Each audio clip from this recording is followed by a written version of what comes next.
Welcome to the Bill Walton Show, featuring conversations with leaders, entrepreneurs, artists, and thinkers. Fresh perspectives on money, culture, politics, and human flourishing. Interesting people, interesting things. It's an extremely rare thing in life when you get to become friends with the man you consider one of the great heroes of our time.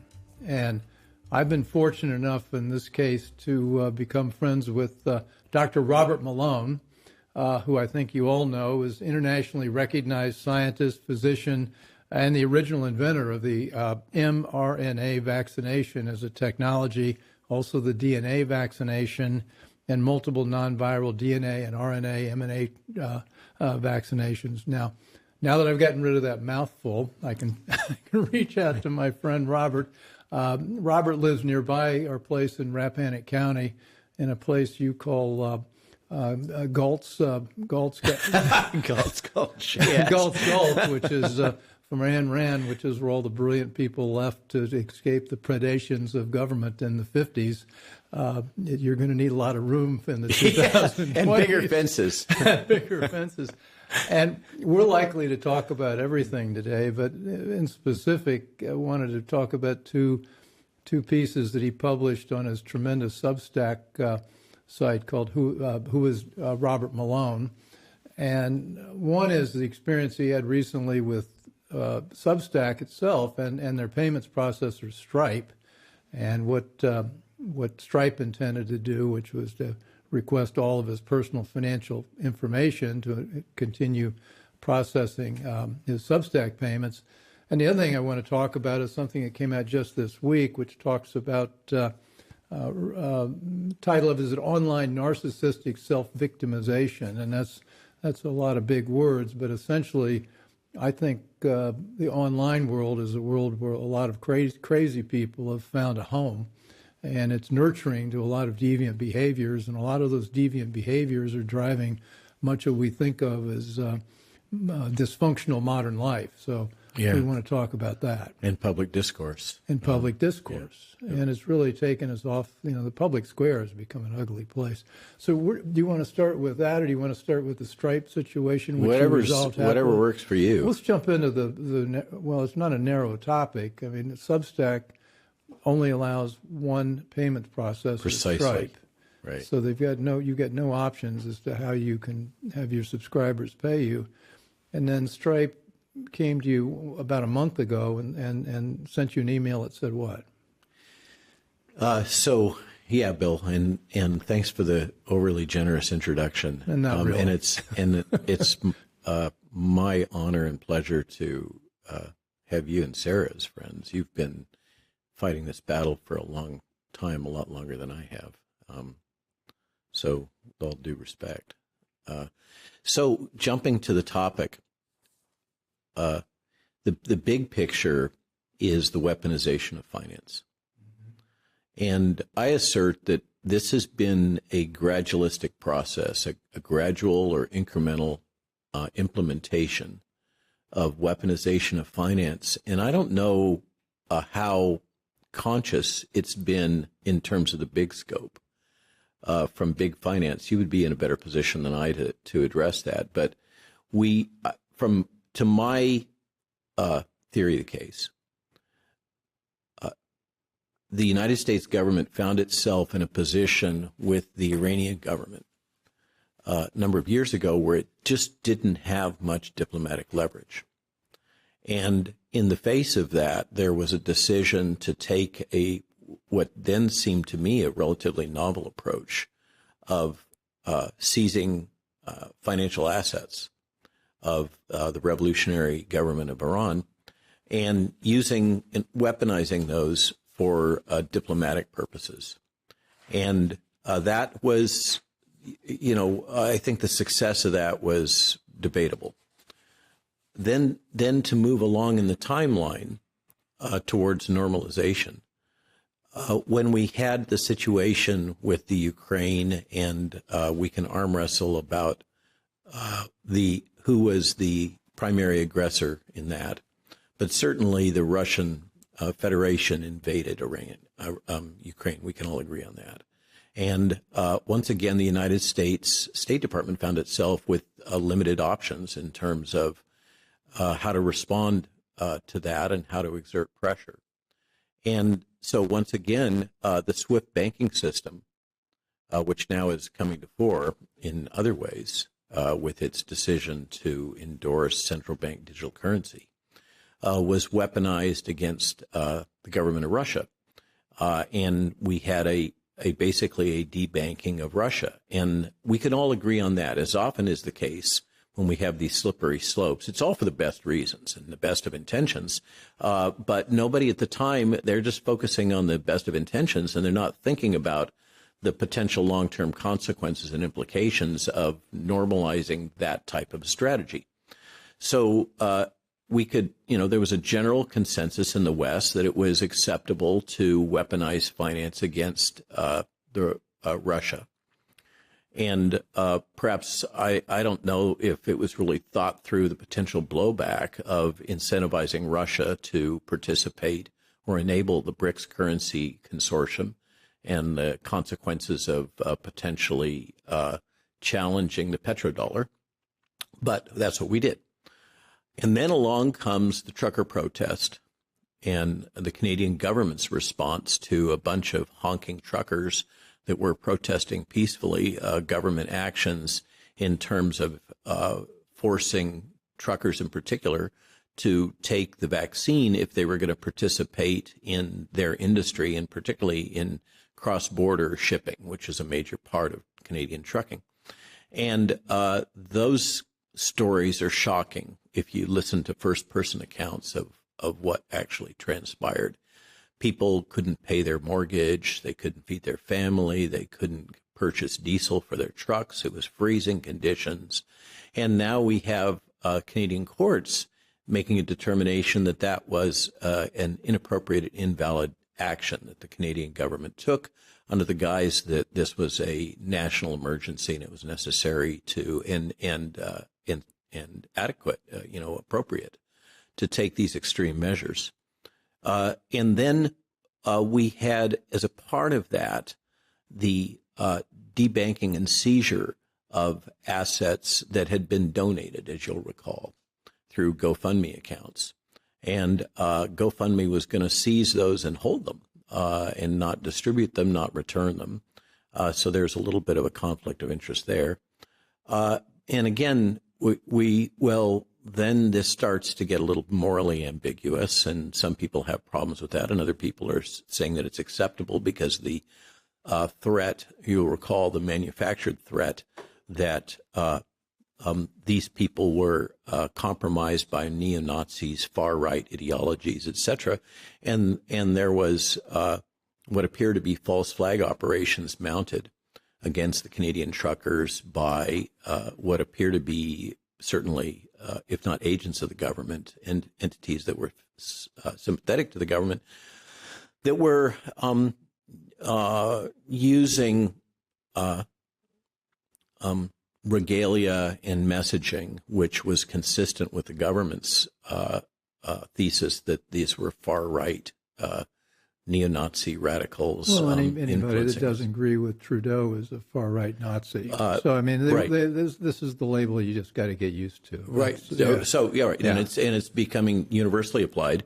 Matter of fact, in my communication now, increasingly, are we considered far-right Nazis? You may not be. I certainly. One of the things that is the U.S. government has tagged me for is being conservative. So I'm specifically identified Which as agency conservative. Or all agencies? This is Homeland. Homeland, yeah. CISA. Yeah. Jen Easterly, my favorite bureaucrat. Yeah. So I've been tagged with that moniker. So and that's been used to justify some of the censorship and activities. So I want to put it in this broader context that there's this growing trend that many of us are very concerned about that seems to lead towards implementation of a social credit system based on central bank digital currency. And that everything seems to be moving towards that, and there seems to be a stepwise normalization towards that. And this, I think, is a trend that we've seen throughout the COVID crisis, and in retrospect, really in public policy and a number of forums going before that, is it's almost like test marketing. A strategy will be tested out, but I assume is floated somewhere. I don't know where these things get in Davos. cooked. It gets started in Davos. And by the way, they did 3 or 4 years ago. They rolled out the idea that credit cards could contain all your financial information and could be used to monitor your carbon footprint. So these things all come together. The climate, right, because it's all towards an agenda that's not entirely transparent, but yet we can see the broad outlines of it. So this process of incremental testing of different strategies and incremental normalization, they'll often have a setback, they'll fall back, go quiet for a while, and then test an alternative strategy. And I think that's the context in which this experience that we had really makes more sense. Of Stripe. Well, they came back to you with an email. I don't mean to interrupt, but it's sort of chilling language. When you first set up your Stripe account, we asked that you connect your bank account in order to receive payouts. We are now requesting that you link your bank account, which involves sharing details and activity relating to your bank account with Stripe. This includes your current account balance and transactions, as well as historical transactions. Right. So they want your whole. They want full transparency. In this case, it's my primary commercial account, which they now have at least 3 years of transaction records. They know what my cash flow is coming from Stripe and from Substack. The underlying thesis seems to be, as in retrospect, having engaged with them legally, that it's necessary for Stripe as a credit card processing company to in order to implement certain federal guidance having to do with know your customer, okay, and the acronym associated with that, NYC, is what they use now. This is part of the buzzwords. And so this is in some way justified as necessary to know your customer. And according to Stripe, they had received initially, there had been other federal communication that had led them to decide that they needed to implement this policy, which, as you mentioned from reading, was initially phrased as a request. Within 2 days, it became a requirement. Yeah. And that we would functionally be cut off from revenue from the account, from our subscribers, within, at that point, I think it was about a week. So we had a week to comply by selecting a button which would allow them to fully integrate access into our bank account, capture all the prior records. Selecting a button? Yeah, so all this is transactional online. Okay. And so they were asking that we click a button to accept new terms and conditions, including authorization for them to fully integrate into our commercial So account. when we see that standard language across our screen in the future, and they've got a little checkbox in there saying, Beware. I accept the terms Beware. of fear, because there could be a lot of bad This stuff. is like the small print when you buy a car. Because we're seeing this as the beginning of many other incidents like this. I would say no, it's not the beginning. That's the whole point I'm making. This is kind of midstream now. Okay. And I agree. This is a kind of a incremental process of normalization and getting all of us accommodated to the logic that we would allow full access to financial firms of all our records, and once again, for all the best reasons, because it's necessary to ensure that I'm not a terrorist, or I'm not doing business with terrorists, or I'm not funding terrorists, it can all be justified based on that, remembering that technically I'm now defined as a terrorist by the Department of Homeland Security, because I've been defined by the New York Times and the Washington Post and the Atlantic Monthly and Rolling Stone, et cetera, as a purveyor of misinformation.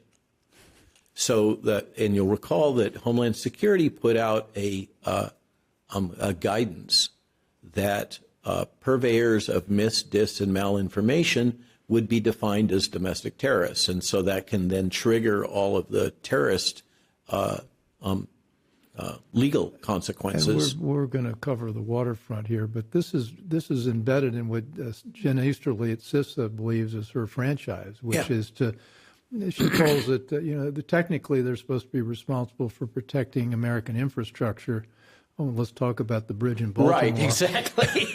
They're really on the job. Talk about taking your eyes off the prize, right? Really, but instead, they've got their eyes on you and probably me, and they're trying to protect sensitive Americans from disinformation, misinformation, and malinformation. And she's defined infrastructure as our cognitive infrastructure. Just so. So that's another, what we have as she part and of many this, others. As part of this incrementalism is they are weaponizing language, and they're redefining language in every plane that they can. For instance, now formally in Webster's, you are an anti-vaxxer if you oppose vaccine mandates. Okay, so then you can apply the anti-vaxxer weaponized term to anybody, which now is a plurality, if not a majority of Americans that oppose mandatory vaccination.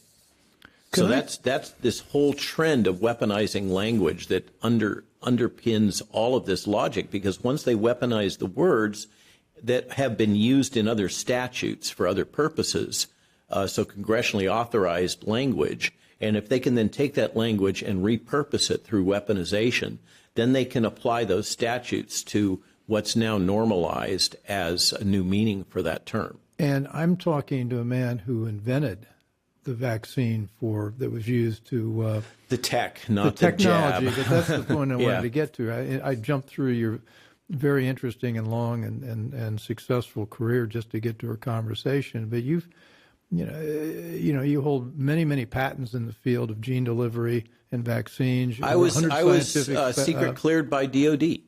Exactly. This is one of the things that's also weaponized against me is that I must be deep state because of the nature of my CV and all the things that I've done. And you were living a private life until 2020 when this madness began, and you took what you knew and you began to develop deep skepticism about the COVID-19 vaccines, how they're being developed and how they're being forced on the world. It's the forcing that caused me to kind of come out of the closet after 30 years of being a consultant, practicing the policy of letting my clients take the credit, staying behind the scenes, being quietly effective as a good consultant does, to C-suite individuals, being kind of a trusted confidant and speaker of truth. That was my brand.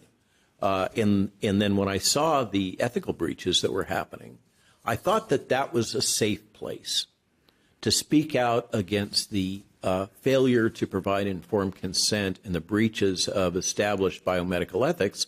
I thought, well, everybody can agree on that. I can speak about that, and I'm not going to get hammered like I'm already seeing some of my colleagues getting hammered, and I had already experienced it. And Jill and I were censored with our first book in, I think it was March or April of 2020. This was the book on how to prepare and protect yourself from the novel coronavirus that was censored by Amazon. And you mentioned ivermectin. No, ivermectin was one, but that was further down line. Okay. So the book was really very straightforward, standard stuff for infectious disease policy. And I think the objection there, we did talk about masks. I think the underlying objection, having spent a lot of time trying to track that, because there were White House meetings with Amazon, with World Health Organization, et cetera, early in 2020. I think the government just did not want to have any source of information other than the official channels. We're going to circle back to Stripe, but I think this is an interesting loop to get there because the White House, not just the White House, there were 4 or 5 or 6 or maybe a dozen agencies that were interested in censoring any dispute about what it was they were trying to get people to do. And well, not just agencies, Bill. I mean, so I recently in another Substack published Philip Cruz's legal complaint against the Swiss government. What a lot of folks don't appreciate, unless you've had the opportunity to travel and talk to a lot of people, is that these same exact policies were deployed in a harmonized fashion across the West simultaneously. So it's not just U.S. That's what leads to the big question, one of the ones that's really troubled me for a long time. What entity has the power and capabilities to coordinate a propaganda campaign globally at this level? This is multi-continental. It is throughout, and notoriously the Five Eyes nations, UK, US, Canada, New Zealand, and Australia. All English speaking. And all part of that tightest central of intelligence agency cooperative arrangements that are very much reciprocal. But it was beyond that. Germany, Austria, all across the Western world, with the exception of Russia and its satellite associates and the China consortium. Africa was kind of passive aggressive on some of this. The face of this is, and I knew this would happen because this is like it's like having dinner together where we digress into everything else that's interesting. But the face of this now, the apparent face is the World Health Organization. And the World Health Organization is organizing they're amending their charter, and they're also pulling together a new, quote, pandemic treaty that will codify and authorize and require countries to So that is a key rabbit hole we ought to go down. I suggest we park that because that's a good 10, 15 minutes to go into what's going on with my spreadsheet here. I'll WHO. park this one over here. The thing with the WHO, and I've been there, I've spoken there, I've presented multiple times. I've represented Department of Defense there. During the Ebola outbreak, I played a key role in bringing forward what's now the Merck Ebola vaccine through WHO. And my colleagues at DOD early on told me, Robert, don't be naive. We created the WHO. It has a strong U.S. intelligence component to it. Okay? The WHO is not an independent entity. Okay? It's very much a geopolitical player and a tool. Mm-hmm. And that tool now has become it now, I think, represents the interests of multiple political groups and nation states. Well, Bill Gates is his largest individual contributor. The Bill and Melinda Gates Foundation, and then all the pharmaceutical companies are contributors to it through their nonprofit. You can't see the name Pfizer or Merck or the other big and this ones, happened, but they're there. Yeah, no, more than they're there. And I know this from first-person experience. I mean, the company that I was representing, which was a small Midwestern firm that owned the rights to this patent because they bought it from the Canadian government, basically, when the decision was made that our vaccine candidate was superior to that of, I think it was GSK at the time, was the leading candidate, and had no virus vectored product. The Director General of the WHO basically came up and pitched us that we needed to contribute to the WHO now because we'd be benefiting from their policies. It was a shakedown. Yeah. Okay? That stunned me. Yeah. I also know from personal experience that the WHO, facing staffing shortages and financial shortages, started to do a deal wherein companies, pharma, et cetera, biotechs, could sponsor FTEs. Sorry, I've just bumped the mic. That would then provide labor and services to support a otherwise unfulfilled requirement of the WHO. But those were sponsored employees of this financial entity, and they would report back to the financial entities. Functionally, they were spies for pharma that were there paid by pharma to do both pharma bidding and ostensibly meet the needs of the WHO. The organization is deeply, deeply corrupt. If you spend time there, you'll hear all kinds of stories. I heard one story about a notorious argument where someone from, I don't remember, it was from Black Sea area, was interacting with a WHO official and had offered him a Persian rug as part of their interactions to incentivize the appropriate response. And notoriously, there was a huge shouting, and the rug was thrown out the door with some sort of a statement that I'm not bought so cheaply. So it wasn't that they were trying to buy them. It's just the price wasn't. It's the price. Yeah, so WHO is corrupt. It's been corrupt for a long time. It's long had, let's say gently, intelligent State Department influence and very much influence from the CCP. Well, that was the question I was going to ask you. The standard trope, Frank Gaffney's been on the show. We're friends. I help him with things, and his, bought and paid for by the Chinese Communist Party is the president now. But it's much more. I mean, the controlling. You're talking about Tedros. The puppet masters, yeah, Tedros. Yeah. The puppet masters. It sounds like there are many puppet masters there. Yeah, and has been for a long time. Yeah. And so why it's not an independent entity. But here's the question I'm asking. They're now trying to, they've thrown this all out in public, that they want to redo the agreement to strike out the maze and put in It's sort shoulds. of public, and then yet they're they've hiding. been trying to sneak it through. Yeah, they're hiding a lot of the negotiations and the text. We've driven it out in the open now, though. To the extent that we can. Right. And so there's, so let's go down that rabbit hole. There's two key issues. For those listening, this is Bill Walton. I'm here with the great Robert Malone, and we're talking about a whole lot of interesting things. And we will get back to Stripe, I promise you, because that's an interesting story about who owns the company that controls Stripe. Yeah. So the state of the world is it's for the likes of me. I mean, you've been in a position, Bill, where you are seeing the corridors of power and the levers in a way that for me, I have never been able to see first person, and even now I can just barely discern the outlines based on the artifacts of what I observe and can document. But in the case of this situation that you're referring to, the pandemic treaty, we have two things running in parallel.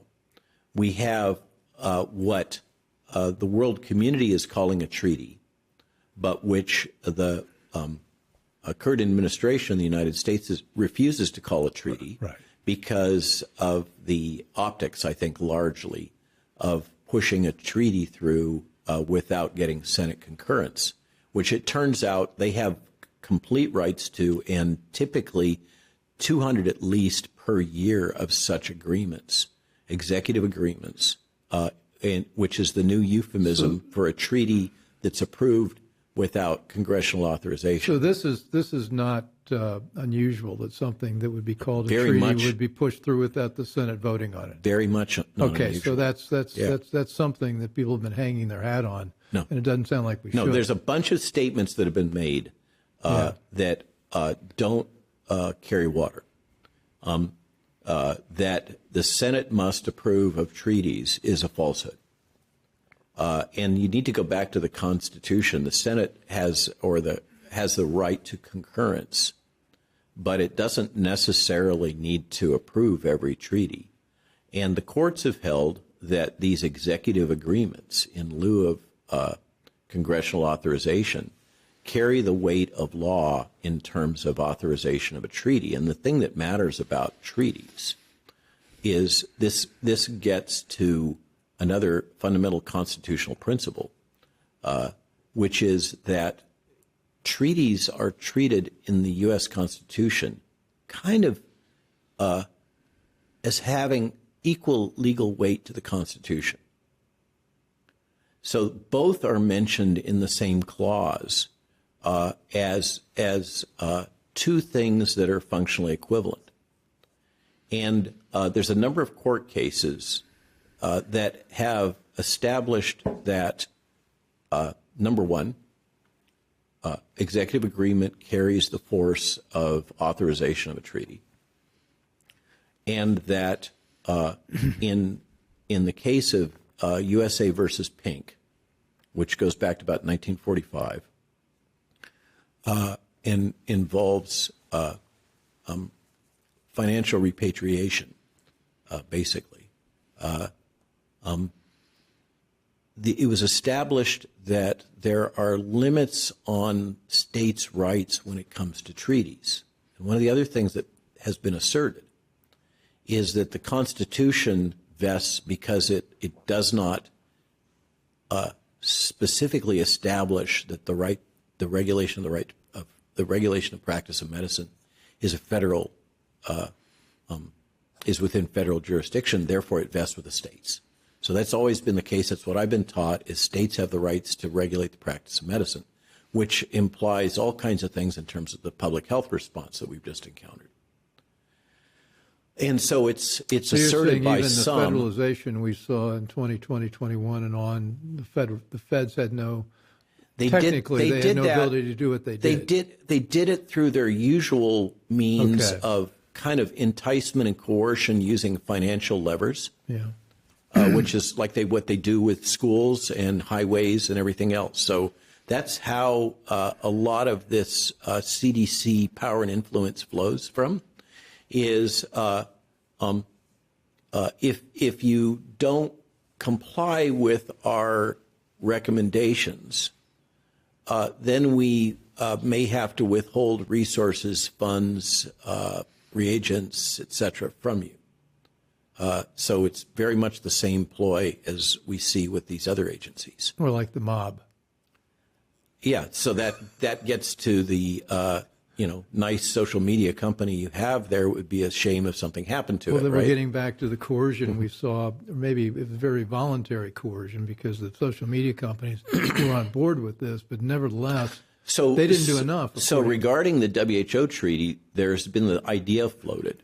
Yeah. That states could pass statutes that that within that state you are forbidden to comply with treaty obligations having to do with the WHO and this pandemic treaty, and the other aspect, which is the international health regulations.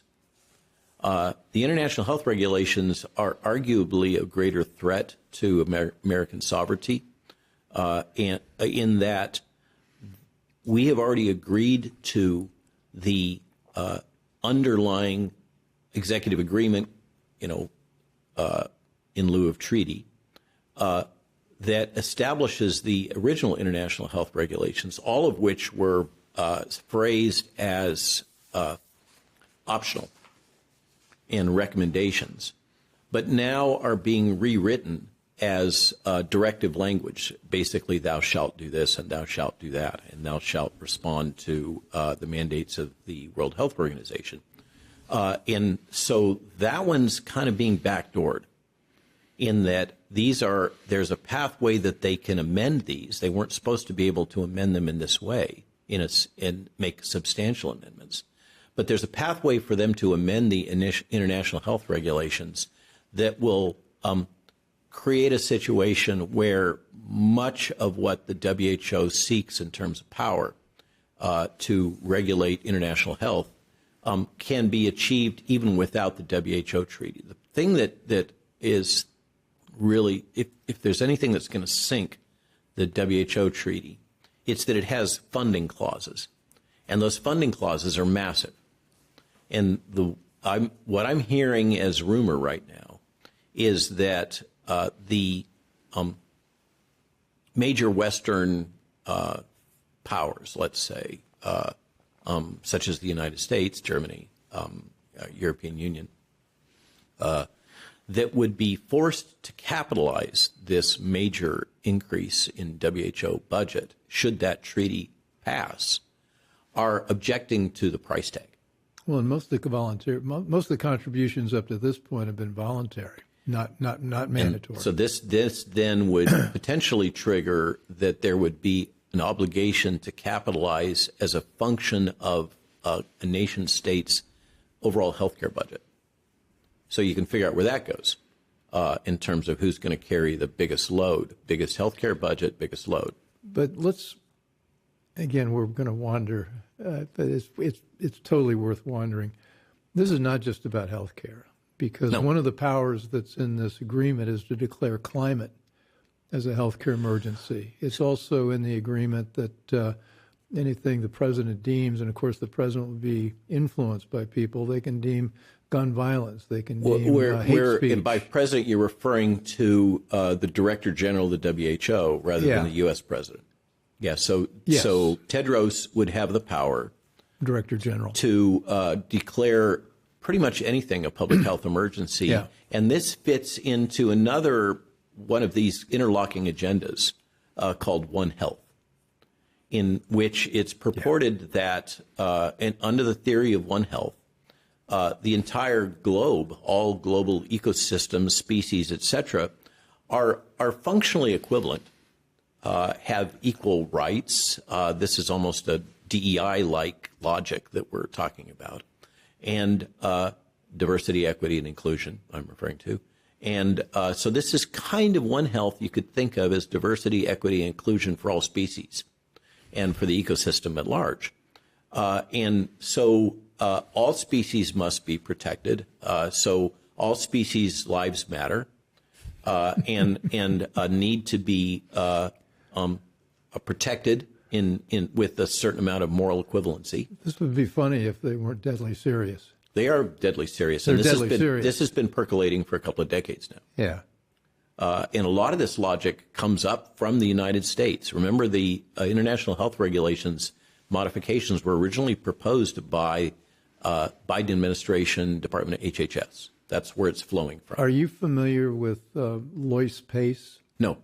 Lois Pace is the woman who is, I believe, leading our negotiation on behalf of the United States. Now, she had been, I don't know if she's taken a job in government or not, but she had been executive director of the Global Health Council. And, her view about this, she grew up in a ghetto in I think Los Angeles, but then she ended up at Phillips Academy and then went to Stanford, of course. And now she sees her charge as racial health justice, decolonizing global health security, and COVID-19 responses. And she believes we can pivot from this scarcity mindset to a solidarity mindset. And what that means is a massive transfer of financial resources to the rest of the world. And particularly Africa. So we've got this agenda, and it's not out there with the internationalists doing it. It's right here in the in the middle of the Biden administration. A lot of it's coming from this administration. The Biden administration is driving it. Yes, that's another one of the misconceptions, is and it's very easy to poke and prod and blame World Economic Forum. Klaus Schwab presents himself almost as a Hollywood villain. Have you met him? No. I've met him. Okay. He is a Hollywood villain. Okay. It's not an act. So all I can say is I just observe the artifacts. So as you point out, it's really easy to target Klaus Schwab as a puppet master. I don't see that. I see him more as a functionary operator that has been put in place in that position by, among other people, Henry Kissinger. And this is another one of my core kind of belief systems. He was a protege. His resume includes long stints with Kissinger. Absolutely. Yeah. Absolutely a protege of Kissinger's, put in place by Kissinger in that position.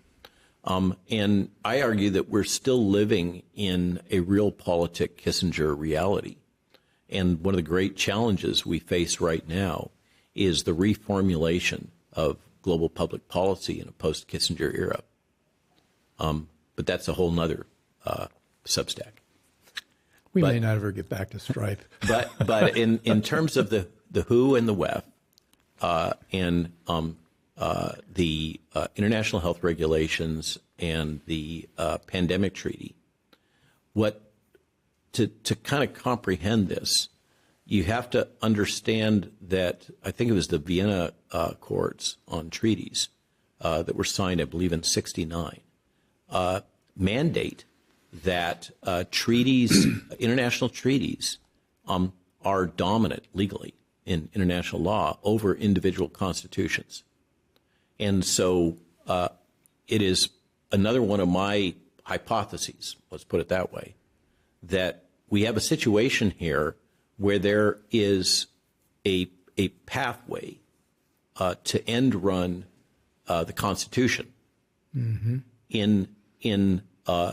by engaging in a broad-based treaty structure with this globalist organization that's a branch of the United Nations, which is absolutely committed to Agenda 2030, which includes, among other things, the open border policy, and that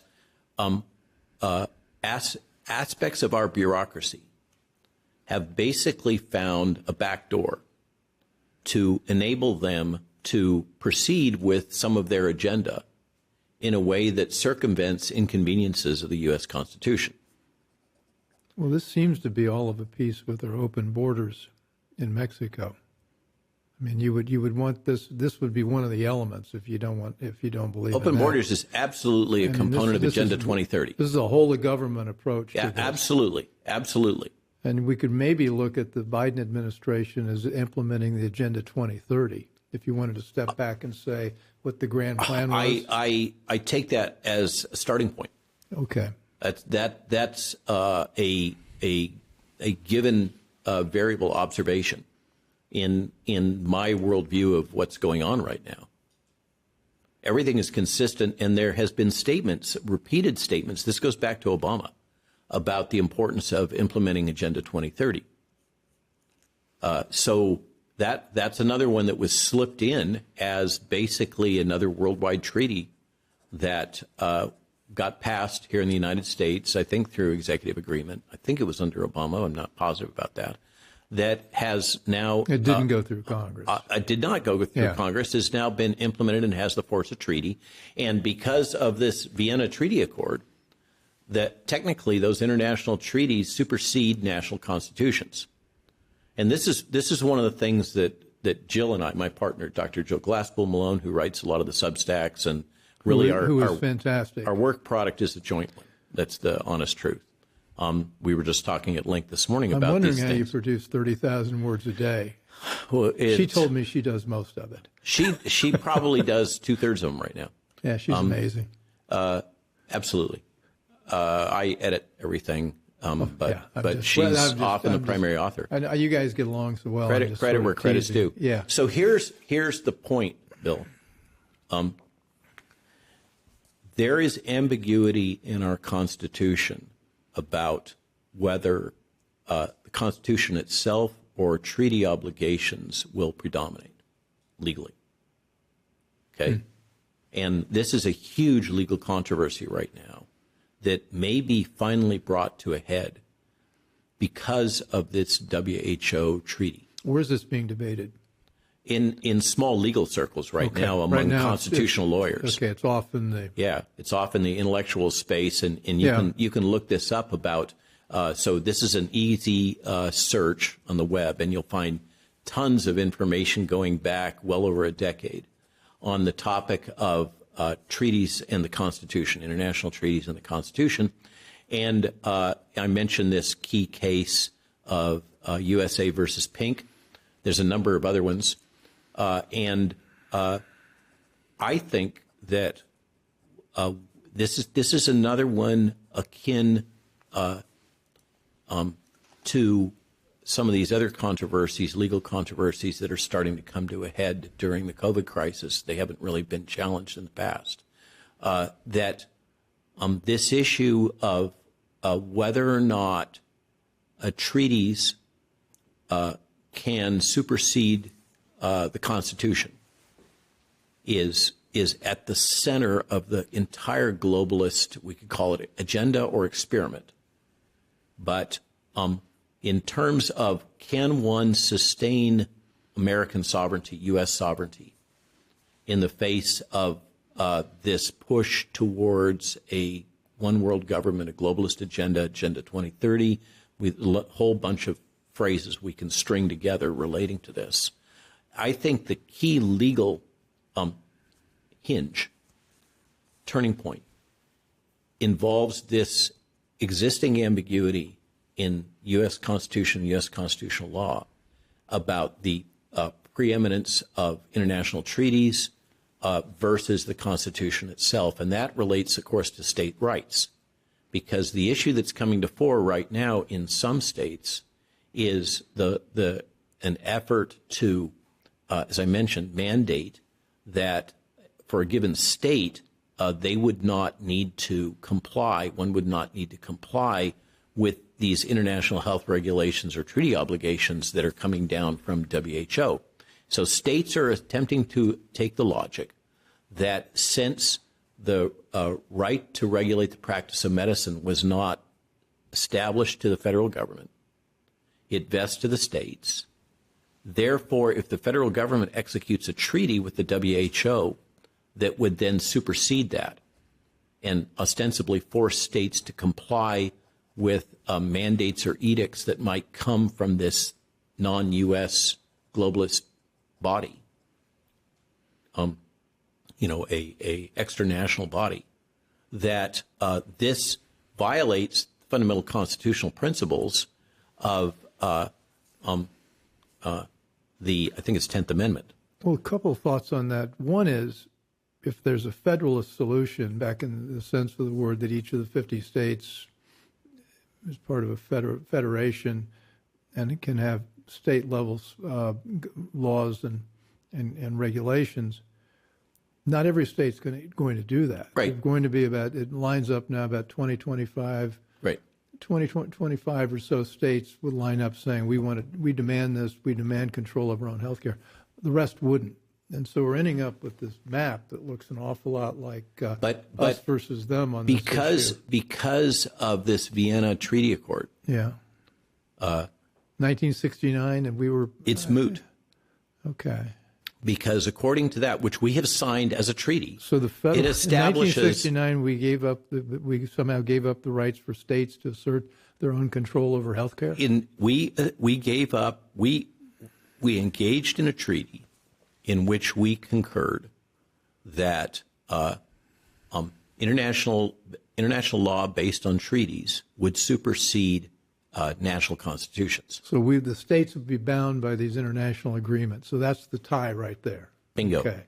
And that is the conveyor belt, the pathway by which this international law then gets imposed domestically. Well, then we talked before we got on air about we ought to be careful about holding out Donald Trump, and I'm for Donald Trump, as being the magic solution to all these problems that are being created, because with the World Health Organization in particular, they're hurrying to get us bound by this even before the election. If they can. There are meetings at the end of May, first week in June. Yeah. World Health Assembly. There's two major thrust vectors right now that are, I think, are driving that sense of urgency.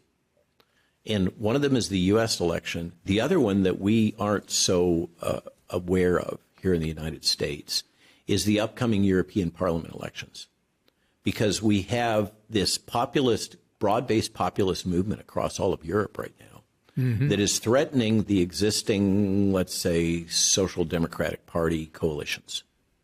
And it's, of course, labeled as far right, but I think it's a reasonable metaphor to think of it as akin to the Tea Party. It's a populist movement, and with a number of particular grievances, such as the farmers objecting to the destruction of their livelihood, and a number of others. In the Netherlands and in Germany, in France. I mean, Portugal. Portugal, exactly. It's happening all across Europe now.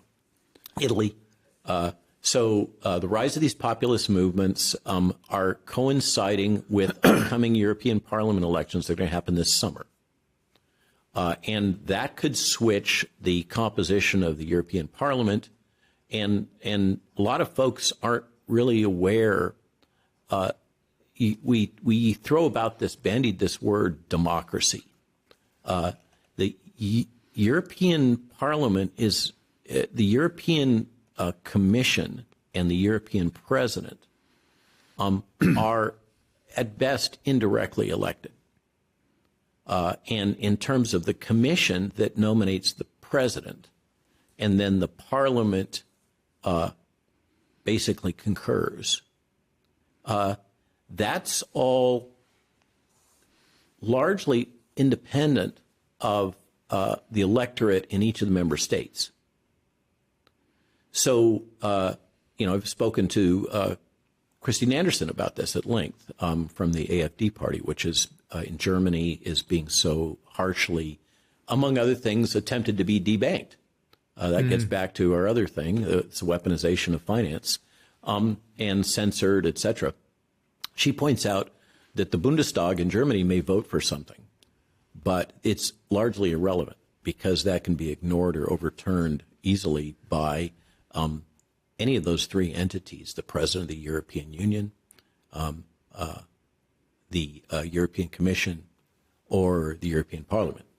So functionally, it's a partial metaphor to the independent nation, formerly independent nation states of Europe are functioning more like American states and have very limited power in the face of federal government. And even they have even the less. European federal government. The European federal government. They even have less power than they have here in the United States. And so if there's a turnover, a major turnover in the European Parliament, then what's her name, Ursula von der Leyen? Sure. Then she faces a, we call it existential crisis on her political career, as does the European Commission. And if that falls, then there's the risk, the perceived risk of a cascade of Brexit-like events. So the dissolution of the European experiment, and if that falls, then NATO falls. And so this is truly, they're confronting now a true existential crisis in terms of American foreign policy and the underpinnings of the Western world in terms of how we're seeing it because of these upcoming elections and this populist movement. So all of this is converging. It's not just Donald Trump. It's all of these other things. And Donald Trump, I can tell you from first person, is perceived as a role model throughout these populist movements across Europe. So except the hair part. Yeah, and some other things. Other things, yeah. Yeah, but in terms of his kind of smash mouth, in your face populism. You said something for people who are listening that may not, they react to NATO falling apart. Be clear, NATO falling apart could be a very good thing. It's become a very aggressive problem in Europe, and so it's not a bad thing. It's a 75-year-old treaty, I'll use that word, that's long lived, it's long past its usefulness. So this is one of the things that's really been troubling me is we have a series of assumptions in our foreign policy. This gets to loop back to my comment before.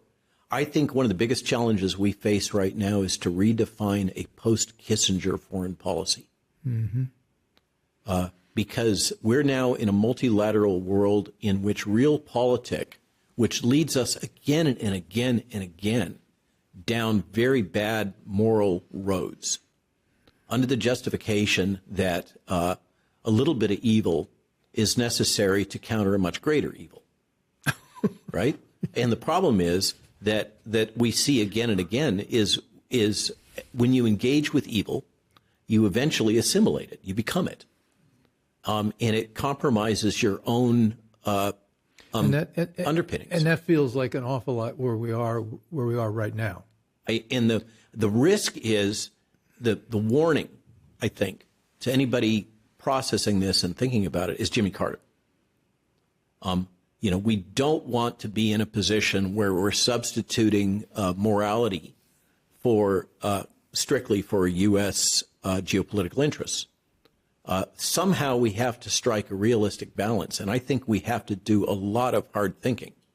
And I think back to the role models that I was taught when I was taking political science of great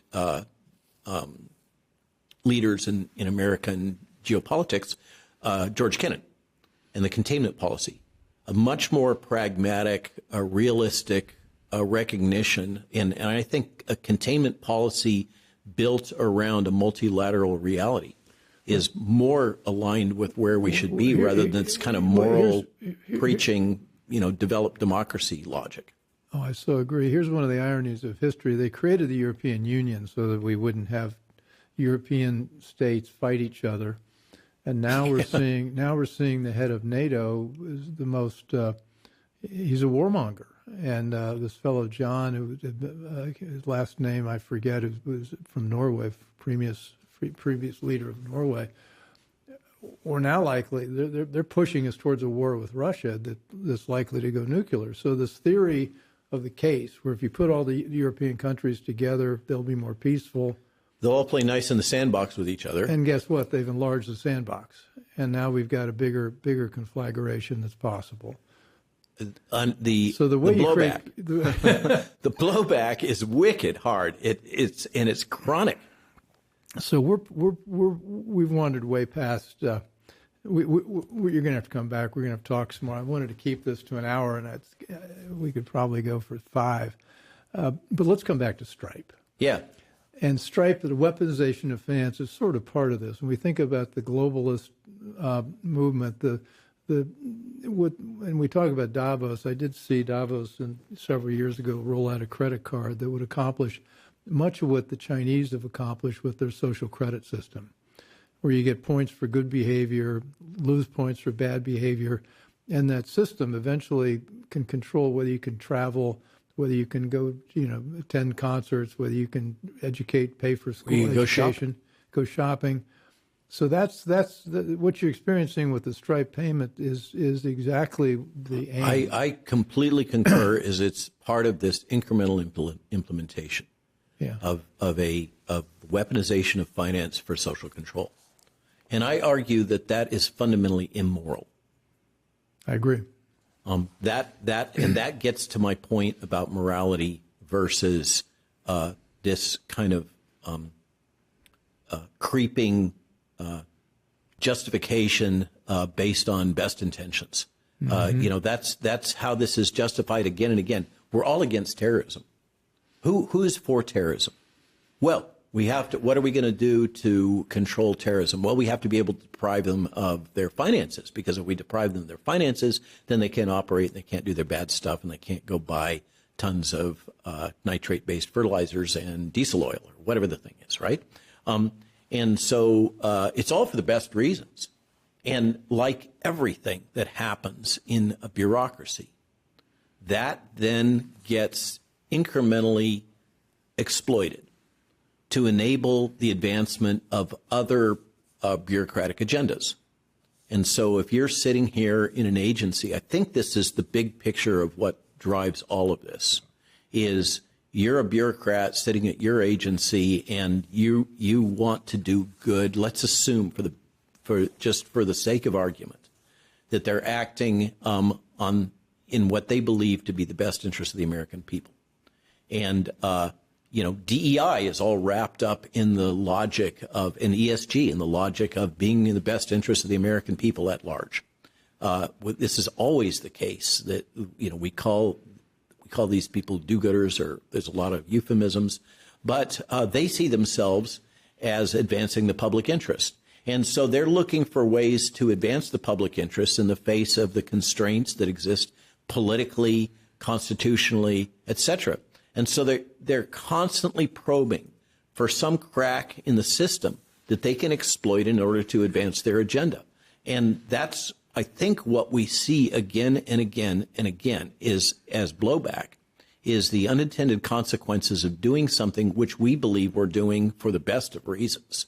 And then it gets exploited by those who are also thinking they're doing something because we need to advance the economic interests of the American defense establishment or whatever the thing is, right? And then suddenly we can justify this based on, we've done it already. That's why I started with that statement about the whole cascade of weaponization of finance.